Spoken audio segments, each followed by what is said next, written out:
बाजारपेठ पोलीस ठाणे गुन्हा रजिस्टर क्रमांक 64/24 कलम 399 402 शस्त्र अधिनियम 425 या गुन्ह्यामधील पाहिजे आरोपी शफीक गफूर सय्यद हा पोलीस स्टेशनच्या हद्दीमध्ये येणार अशी गुप्त माहिती गुन्हे प्रकटीकरण पथकाचे प्रशांत आंधळे API यांना मिळाली होती. ती माहितीची शहानिशा करण्यासाठी वरिष्ठ पोलीस निरीक्षक श्री गौड बाजारपेठ पोलीस स्टेशन यांनी API आंधळे यांना आदेश केले होते.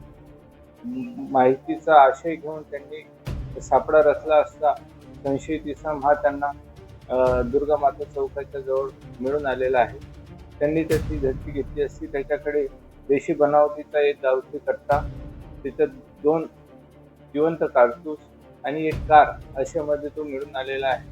ती गुन्ह्याच्या अनुषंगाने कागद घेतली, त्याच्यावर रितसर गुन्हा दाखल करण्यात आलेला आहे. आणि हा आरोपी यापूर्वी प्रिपरेशन ऑफ डेकोटीमध्येही वॉन्टेड होता. पोलीस स्टेशनच्या रेकॉर्डवरचा आरोपी आहे. त्याच्यावर यापूर्वीचे 3 ते 4 बॉडी ऑफेन्सचे गुन्हे दाखल. या आरोपीला मान्य न्यायालयात हजर केलेला आहे. पुढील तपास बाजारपेठ पोलीस स्टेशन करीत आहे.